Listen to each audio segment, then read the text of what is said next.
तो आज के लेक्चर में हम लोग डिस्कस करने जा रहे हैं नेक्स्ट एक्सपेरिमेंट फर्स्ट ईयर का second semester BSc non medical.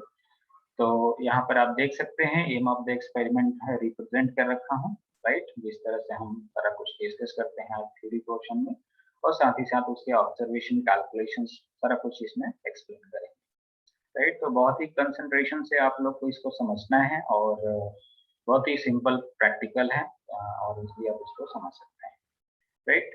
तो एम ऑफ द एक्सपेरिमेंट देखिए, आप लोग प्रैक्टिकल फाइल में लिखते हैं, बहुत ही मतलब अच्छे से प्रैक्टिकल फाइल बनाइए, है ना। कईयों का मैंने अभी 25 स्टूडेंट 26 स्टूडेंट का प्रैक्टिकल फाइल चेक किया, जिसमें 4-5 स्टूडेंट्स की प्रैक्टिकल फाइल में बहुत ही ज्यादा ब्लंडर मिस्टेक है, राइट। तो उसको मैंने क्लासरूम गूगल क्लासरूम पे बॉर्डर कर रखा हूँ, तो उन्होंने करेक्शन कर भी लिए हैं कुछ लोगों ने, और बाकी लोग अभी चेक नहीं किए हैं, क्यों अपलोड भी नहीं किए हैं, राइट। तो कोई इशू नहीं है, उसी के बेसिस पे आपका असेसमेंट होगा। देखिए, for aim of the experiment that should be written on the practical file, that is to determine the self inductance of a coil by Anderson bridge method, right. अब देखिए, हम यहाँ पर एक फिजिकल क्वांटिटी कैलकुलेट करने जा रहे हैं जो आज तक आप पढ़ते आ रहे हैं, सेल्फ इंडक्टेंस, राइट। +2 में आपने पढ़े होंगे, इवन 10th में पढ़े होंगे। और सेल्फ इंडक्टेंस किस डिवाइस में प्रेजेंट होता है? किसी कॉइल में प्रेजेंट होता है। अब इस फिजिकल क्वांटिटी को कैपिटल एल, जिसको आप कहते हैं coefficient of self inductance, right, तो एल हम कैलकुलेट कर सकते हैं एंडरसन ब्रिज मेथड से, राइट। तो बेसिकली एक टेक्निक है जिसके थ्रू व्हीटस्टोन ब्रिज के हेल्प से और इसमें एक एंडरसन ब्रिज के हेल्प से हम इस सेल्फ इंडक्टेंस किसी कॉइल का कैलकुलेट कर सकते हैं, राइट। तो नेक्स्ट टास्क जो होता है ऑपरेटर्स इस एक्सपेरिमेंट को परफॉर्म करने के लिए क्या क्या रिक्वायरमेंट है वो हम यहाँ पर मेंशन करते हैं, ऑपरेटर्स रिक्वायरमेंट, राइट। तो अब जैसे कि यहाँ पर बुक्स में तो ये स्कैन कॉपी है, जस्ट यहाँ पर जो चीज लिखा है, तो आजकल तो एक्सपेरिमेंटल किट आते हैं, रेडीमेड किट आते हैं, अलग अलग कंपनियां बनाती हैं, इसको डिजाइन करती हैं, सो दैट इजीली आप उसको प्रैक्टिकल को परफॉर्म कर सकते हैं। जब आप पोस्ट ग्रेजुएशन करते हैं तो उसमें आप इसको अलग अलग इंस्ट्रूमेंट्स को लेकर के आप उस डिजाइन कर सकते हैं इस एक्सपेरिमेंट्स को, और फिर आप एक्सपेरिमेंट परफॉर्म कर सकते हैं, राइट। तो जैसे कि मैं अभी रिप्रेजेंट नहीं किया हूँ, एक बार रिप्रेजेंट कर देता हूँ कि किस तरह से वो एक्सपेरिमेंटल किट होगा, राइट। जो लास्ट पेज पे मैंने उसका फोटो ले रखा है, राइट। तो ये है experimental kit, study of Anderson bridge, right. Anderson bridge की हम स्टडी कर रहे हैं जनरली, और ये एंडरसन ब्रिज है, राइट। और इस ब्रिज से इसमें अगर ऐसे आप देख रहे होंगे कि ये बिल्कुल व्हीटस्टोन ब्रिज जैसे ही दिख रहा है, राइट। और उसी के कॉन्सेप्ट के, उसी के प्रिंसिपल को यहाँ पर यूज करके और माइन्यूट साइज में मैनिपुलेट करके सर्किट को, और फिर हम जैसे कि मतलब एंडरसन यहाँ ब्रिज कह रहे हैं, तो उसके बेसिस से हम कैलकुलेट करेंगे self inductance of the coil, right. तो ये बेसिकली सर्किट डायग्राम आपको नोटबुक पे बनाने हैं, राइट। और कोई भी सर्किट डायग्राम नहीं बनाना है, जो यहाँ पर बना रखा है ऐसे इस तरह से आपको सर्किट डायग्राम बनाने हैं, राइट। यहाँ पर कंबाइन कर सकते हैं, जरूरी नहीं कि डिस्प्ले यहाँ पर आप रिप्रेजेंट करें, राइट। तो इंस्ट्रूमेंट्स में अब जैसे यहाँ पर आप देख सकते हैं कि ये unknown inductance, self inductance 0.05 Henry यहाँ पर लिखा है, राइट। और यहाँ पर ये रजिस्टर लगे हैं अलग अलग उसकी वैल्यूज के, कैपेसिटर लगे हैं, एक और यहाँ पर रजिस्टर लगा है, राइट। तो ये सारा कुछ इसमें होगा, यहाँ पर ऑसिलेटर लगा रहता है, राइट। और ये सारे नॉब्स है, इसकी वैल्यू को बैलेंस करने के लिए यहाँ पर डिटेक्टर लगा है, राइट। और ये पावर सप्लाई, इस किट को सप्लाई देंगे तो उसको ऑन करने के लिए, पावर ऑन करने के लिए यहाँ पर स्विच है। और यहाँ पर डीसी सोर्स यानी बैटरी भी होगा, यहाँ पर एसी सोर्स भी, ऑसिलेटर होगा, राइट।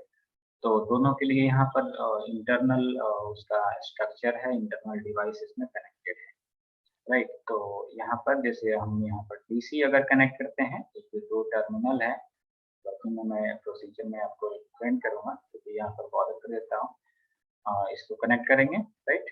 तो इस जो डिटेक्टर का टर्मिनल है वो डीसी की तरफ हो जाएगा, राइट। और जब इसको एसी में कनेक्ट कर देंगे ये 2 टर्मिनल को, तो ये एसी की तरफ हो जाएगा, राइट। और यहाँ पर ये वैल्यू है 10 नैनोफैरड 5 नैनोफैरड कैपेसिटर की, right.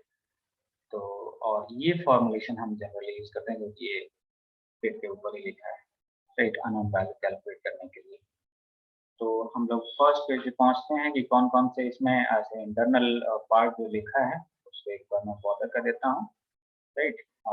Inductance of unknown value, जिस भी इंडक्टेंस का इंडक्टर का वैल्यू हमें कैलकुलेट करना है तो सर्किट में वो कनेक्ट होना चाहिए, बैटरी होना चाहिए, गैल्वेनोमीटर होना चाहिए, राइट, सो दैट कि उसके हम रिफ्लेक्शन को बैलेंस करने के लिए, सर्किट को बैलेंस करने के लिए हमें गैल्वेनोमीटर यूज करेंगे।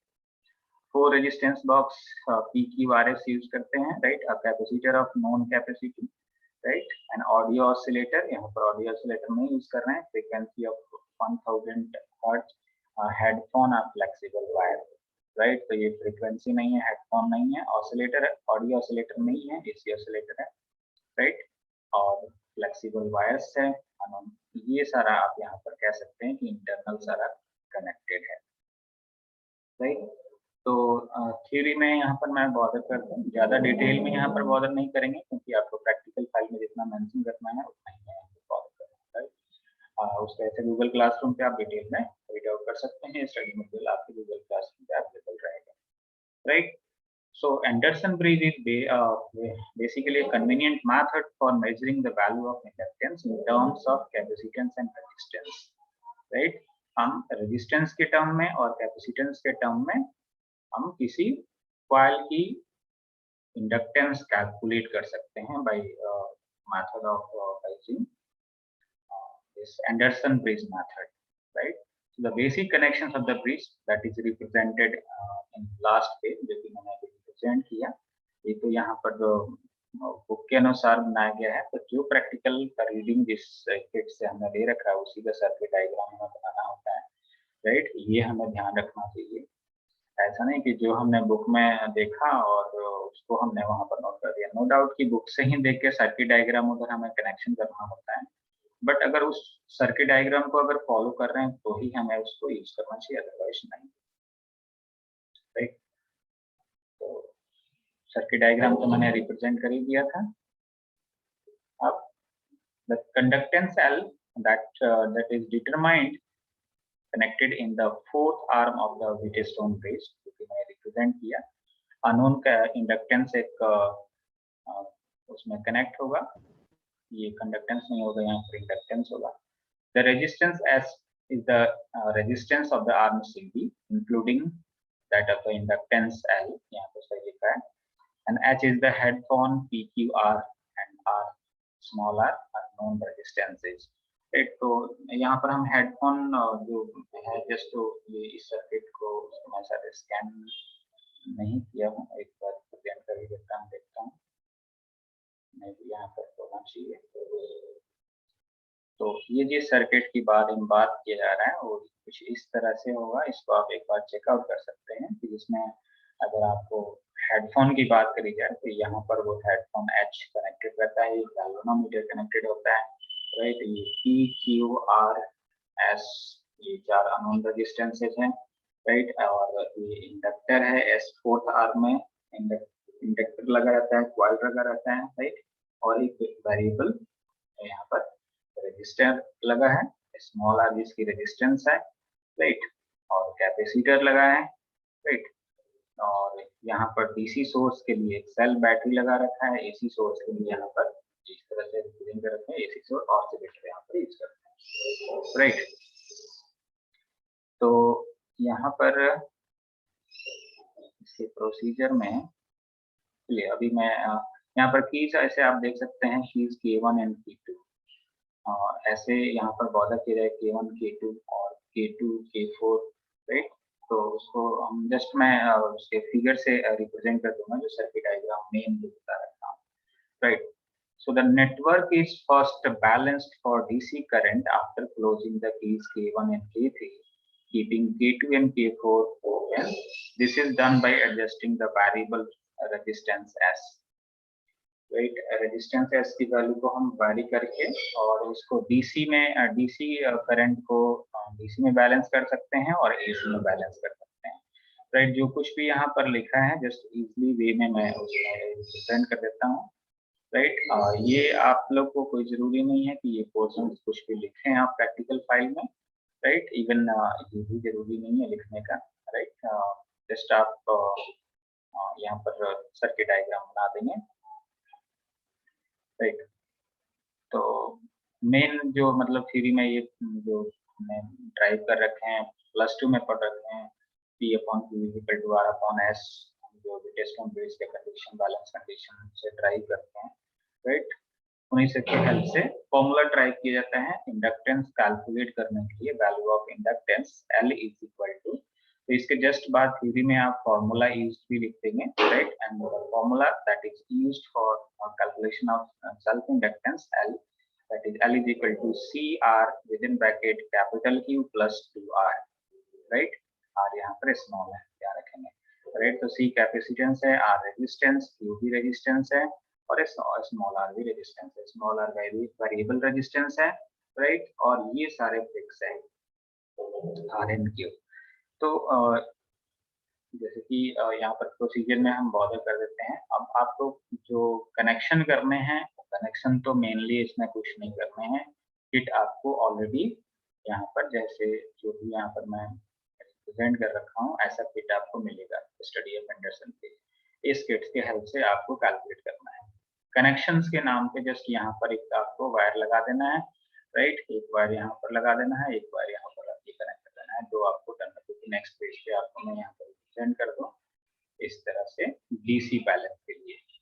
देखिए ये कनेक्शन हमने यहाँ पर कनेक्ट कर दिया, दूसरा कनेक्शन ये डीसी सोर्स के लिए। इस तरह से कनेक्शन के नाम पे यही आपको करना होता है, राइट। और इसमें कोई ज्यादा वर्कआउट नहीं करना होता है।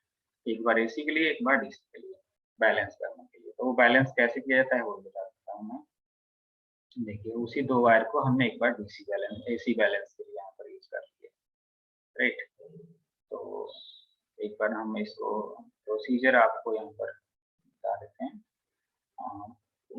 राइट। तो किस तरह से आपको कनेक्शन करना है। तो सबसे पहले दूसरा पॉइंट भी लिखा है इसमें, P = Q। तो अगर हम सर्किट डायग्राम में देखें तो P = Q होता है 1 किलो ओम एंड इंसर्ट की K1 and K3 keeping K2 and K4 open, right। Adjust the value of S so that the galvanometer shows no deflection. The bridge is said to be balanced for DC. Note the values of resistance P and Q। अब इसके लिए देखिए जो भी यहाँ पर procedure है। अब इस सर्किट डायग्राम में आपको क्या करना है, जस्ट डीसी के लिए हम करना है। ये आप यहाँ पर देख सकते हैं P की वैल्यू 1 किलो ओम रिप्रेजेंट किया गया है, राइट। P की value 1 kilo ohm and R की वैल्यू भी 1 किलो ओम है, तो दोनों इक्वल है। अब हमें क्या करना है कि अब इसको हमने कनेक्ट कर दिया, ये कनेक्शन इस तरह से कर दिया। डीसी बैलेंस हमें करना है, तो डीसी बैलेंस के लिए इस तरह से हमने कनेक्शन कर दिया, राइट। ये दोनों वायर इसमें डीसी में यूज कर लिया। अब यहाँ पर कोई ना कोई आपको रीडिंग आएगी, राइट।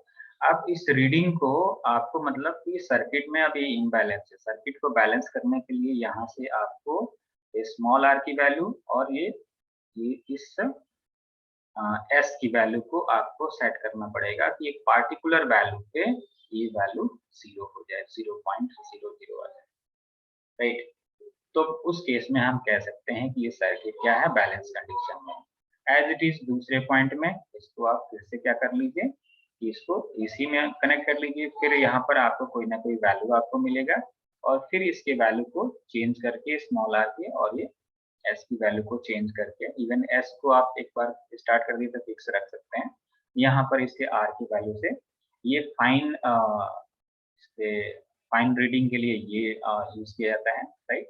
और ऐसे इससे भी सेट हो जाता है थोड़ा सा, और मतलब बहुत ही प्रिकॉशन से अगर इसकी रीडिंग को हम सेट करें, इंक्रीज करें इसकी वैल्यू को, तो राइट, तो ये बैलेंस हो जाता है, राइट। ये ध्यान रखना है कि जब हम यहाँ पर एसी में लगाएं तो ये डीसी में लगाएं तो ये डीसी के साइड ऑन होना चाहिए, राइट। अगर इसको हमने इधर कनेक्ट कर दिए, एसी में कनेक्ट कर दिया, तो ये डिटेक्टर एसी की तरफ होना चाहिए। बस इतना काम करना है। और बाकी रीडिंग यहाँ पर आपने सी डैश की वैल्यू है, सी की वैल्यू है वो 10 नैनो फैराड है, राइट। ये आपको नोट डाउन कर लेना है, राइट। तो प्रोसीजर का दूसरे पार्ट जो है जस्ट मैं एक बार रीड आउट कर देता हूँ, right. So remove the keys K1 and K3 and put the keys K2 and K4। वही आप कह सकते हैं जो DC और AC के लिए दो जो नॉब है उसमें आप जस्ट इंसर्ट कर सकते हैं, उसको आप इमेज कर सकते हैं K1 K3 and K2 K4, right. So keeping P, Q, R and S constant, adjust the value of R so that the sound in the headphone, ये इससे कोई आपको मतलब नहीं है, हेडफोन आप यूज नहीं कर रहे हैं, राइट। उस तरह से आपको बिल्कुल जिस तरह से DC को बैलेंस किए थे जैसे मैंने अभी आपको रिप्रेजेंट किया है, उसी तरह से AC को भी आप रिप्रेजेंट कर देंगे, right. Note the value of small r and the value of capacitance of the capacitor, right. Small r की वैल्यू जिस वैल्यू पे वो DC सर्किट बैलेंस हो जाए उस स्मॉल r की वैल्यू को नोट डाउन कर लेना है, राइट। तो ऑब्जर्वेशन में अब जब सर्किट को हमने उस तरह से कनेक्ट कर लिया तो नोट डाउन क्या करना है, बहुत ही इजी टास्क है। आप इवन 5 मिनट के अंदर उस वैल्यू को अगर ध्यान से अगर नोट करना चाहें नोट डाउन कर सकते हैं, एक्सपेरिमेंट को परफॉर्म कर सकते हैं। देखिए सिंगल रीडिंग 5 मिनट्स में कंप्लीट कर सकते हैं, राइट। ऐसे मल्टीपल रीडिंग आपको लेना होता है एग्जामिनेशन में। तो जस्ट फॉर रेफरेंस मैंने यहाँ पर एक ही रीडिंग आपको रिप्रेजेंट कर रखा है। तो value of resistance P and Q that is 1 kilo ohm, एक कैसे है आप चेकआउट कर सकते हैं, ऐसे मैंने एक बार रिप्रेजेंट कर ही दिया। P एंड Q की वैल्यू 1 किलो ओम है, 1 into 10⁻³ ओम, राइट। हमेशा इसको एमपीएस में यूज करना है, राइट। और देखिए R की वैल्यू है, R की वैल्यू भी 1 किलो ओम है, right. Value of resistance small r जो रीडिंग आया that is 2.2 kilo ohm, right. तो ये जो यहाँ पर जो लिखा है ये बात, ये मैंने यहाँ पर रीडिंग ऑब्जर्व कर रखा है ऑब्जर्वेशन में, वही चीज यहाँ पर मेंशन कर रखा है। देखिए value of resistance capital R, small r की वैल्यू आप डिफरेंट रीडिंग ले सकते हैं, उसका मीन ले सकते हैं। और फिर C की वैल्यू नोट डाउन कर लीजिए, उसको माइक्रो फैराड में होता है, नैनो फैराड में वहां पर रिप्रेजेंट है किट पे, राइट। तो उसको आप कन्वर्ट करेंगे, अगर वो माइक्रो फैराड वहां लिखा है तो आप माइक्रो फैराड को फैराड में कन्वर्ट कर लेंगे, राइट। तो नैनो फैराड को हम फैराड में कन्वर्ट करेंगे। तो जो ऑब्जर्वेशन है यहाँ पर एक बार मैं रिप्रेजेंट करता हूँ, टोटल वैल्यू 49 पार्टिसिपेंट्स कनेक्टेड यहाँ पे, स्टूडेंट्स तो आज मोर देन 50% है, ठीक है, बहुत अच्छी बात है। आप सभी लोग प्रैक्टिकल क्लास अटेंड कर रहे हैं। देखिए तो मैंने सारी वैल्यूज यहाँ पर नोट कर दिया, 10 नैनो फैराड लिख लिया, उसको कन्वर्ट कर लिया 10 into 10⁻⁹ फैराड, नैनो 10⁻⁹ होता है। आर की वैल्यू जिस पे एसी सर्किट बैलेंस हो गया वो 2.2 था। ये कैसे नोट डाउन किए, मैं यहाँ पर सर्किट में एक बार फिर से रिप्रेजेंट कर दूं। ये जो 2.2 है, ये जो 2 है ना, यहाँ पर जो ये मार्जिन रहता है इस तरह से व्हाइट कलर का है, यहाँ पर 8 है तो इसकी 800, क्योंकि 8 into 100 पे 800 ओम हो जाएगा एस की वैल्यू। तो एस की वैल्यू ऐसे फॉर्मुलेशन में हमें कहीं नहीं यूज है, इसलिए मैं यहाँ कहीं मेंशन भी नहीं किया है, बट आपको रजिस्टर में नोट डाउन कर सकते हैं आप, राइट। जैसे कि यहाँ पर जैसे 1 to 3 है तो मान लीजिए कि इसका जो व्हाइट नॉट जहाँ पर रहता है रीडिंग लेने का स्टार्टिंग पॉइंट होता है, उस वैल्यू से फिर 0.1 किलो ओम से मल्टीप्लाई करेंगे, राइट। तो एग्जैक्टली आप इससे भी बैलेंस कर सकते हैं, अगर और फाइन करना है तो इसको यूज कर सकते हैं, राइट। तो मैं ऐसे इसी नॉब से उसको बैलेंस कर लिया था, राइट। तो बेसिकली स्मॉल आर की वैल्यू किलो ओम में आएगा, यानी 2.2 किलो ओम पे ये एसी सर्किट बैलेंस हो गया था, राइट। जो सेकेंड इमेज में यहाँ पर ले रखा हूँ, देख सकते हैं आप, एक तो डीसी का था, ये एसी का था, राइट। तो इसमें जो भी रीडिंग आया है इसका स्मॉल आर का वो वैल्यू यहाँ पर नोट डाउन कर दीजिए। और देखिए यहाँ पर ये एसी की तरफ डिटेक्टर का भी ऑन है, ये आपको रिप्रेजेंट करना चाहिए यहाँ पर -4 पॉइंट समथिंग या फिर 4 पॉइंट समथिंग यहाँ पर, या कुछ भी रीडिंग यहाँ पर आपको रिप्रेजेंट होगा, राइट। उसको फिर आपको बैलेंस करना है, राइट। और बैलेंस किस तरह से करना है, इसको इससे बैलेंस करना है, ये 0 आपको सेट करना है, राइट। 0 का मतलब कि कोई भी उससे करंट फ्लो नहीं हो रहा है, राइट। गैल्वेनोमीटर से कोई डिफ्लेक्शन नहीं हो रहा है, उसी को हम कहते हैं सर्किट को balance condition, I is equal to 0। ये ब्रिटिश स्टोन ब्रिज में आपने डिटेल में से पढ़ रखा है, राइट। तो हम लोग कैलकुलेशन की तरफ मूव करते हैं बहुत ही फास्ट, विद इन 10 मिनट्स हम कंप्लीट कर लेंगे, राइट। तो देखिए वैल्यू जो कैलकुलेट करना है इंडक्टेंस का, कोई अनम्यूट है स्टूडेंट, बेटे अनम्यूट ना रहो, म्यूट कीजिए immediately. Manpreet Kaur 1883 immediately mute कीजिए। हाँ जी, देखिए फॉर्मुलेशन जो हमने डिस्कस किए थे, value of inductance L is equal to this CR within bracket Q plus 2R, right. तो यहाँ पर हमने C की वैल्यू रख दिया, 10 नैनोफैराड था, 10 इंटू 10⁻⁹, राइट। R की वैल्यू 1 किलो ओम था, 1 इंटू 10⁻³ ओम, राइट। ये यहाँ पर मैं यूनिट लिखा नहीं हूँ, ये आपको अंडरस्टूड करना है। लास्ट में मैंने इंडक्टेंस की यूनिट हेनरी होता है, हेनरी लिख दिया, राइट। Q की वैल्यू क्या हो गया, 1 किलो ओम, तो 1 इंटू 10⁻³ और 2 इंटू R की वैल्यू कितना था, 2.2 किलो ओम, तो 2.2 इंटू 1 इंटू 10⁻³ 2.2 इंटू 10⁻³ हो जाएगा, राइट। तो इसमें से मैंने 10⁻³ कॉमन ले लिया, तो ये प्लस हो जाएगा 1 प्लस 4.4, राइट। इसको जैसे मल्टीप्लाई कर लिया, दैट विल गिव यू 5.4। 5.4 को अगर आपने 10 से मल्टीप्लाई करेंगे तो 54 हो जाएगा, राइट। तो ये 10⁻⁹ था और 3 था, तो ये -6 रह जाएगा, फिर एक 3 ये प्लस हो जाएगा, तो -6 प्लस 3 -3, राइट।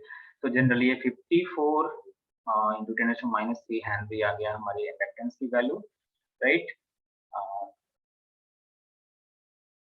अब आप देख सकते हैं कि इसको हम मिली हेनरी में भी कन्वर्ट कर सकते हैं, इसको मिली हेनरी में लिख सकते हैं, जो -3 को मिली कहते हैं, तो इसको हम हेनरी लिख सकते हैं, 54 milli henry in the sense of while that is calculated by this Anderson bridge, that is 54 milli henry. तो ये रिजल्ट में आपको लास्ट में लिखना है, the calculated values of self inductance by using Anderson bridge, that is 54 L is equal to 54 millihenry, right। और उसके बाद प्रिकॉशंस वगैरह आप मेंशन करेंगे, राइट। तो यहाँ पर मैं प्रिकॉशंस भी रिप्रेजेंट कर देता हूँ। तो जनरली अभी हमारा फर्स्ट जो लिखा है ना, use non inductive resistances, right. Capacitor used in the experiment must be a standard one, otherwise it may induce error in the result, right। Standard capacitor use करना चाहिए। The product of RCQ that should be less than L, otherwise AC balance point will not be obtained, right। Bridge must be balanced properly for DC current to get correct value of L, यानी कि DC circuit को भी हमें अच्छे से balance करना चाहिए exact value calculate करने के लिए, एक्यूरेट वैल्यू कैलकुलेट करने के लिए, राइट। और ये आरसीपी की वैल्यू आप कैलकुलेट करेंगे तो अराउंड 10 टू 10⁻³ आएगा। इस केस में आप चेकआउट कर सकते हैं, और इसकी वैल्यू ये एल से कम होना चाहिए, जो कि हमारे केसेस में है, राइट। कैपेसिटर स्टैंडर्ड यूज करना चाहिए, नॉन रेडिएटिव रेजिस्टेंस यूज करना चाहिए। कोई और भी स्टूडेंट फिर से अनम्यूट हुआ है, मनप्रीत कौर 1883 फिर से अनम्यूट हो गए, आपको लेक्चर ना डिस्टर्ब क्या करें। देखिए तो ये आपको प्रैक्टिकल फाइल में नोट डाउन कर देना है, right. So this is all about this experiment. अगर कोई क्वेरीज है तो आप लोग गूगल क्लासरूम पे यहाँ पे क्वेश्चन आवर्स में पूछ सकते हैं, राइट।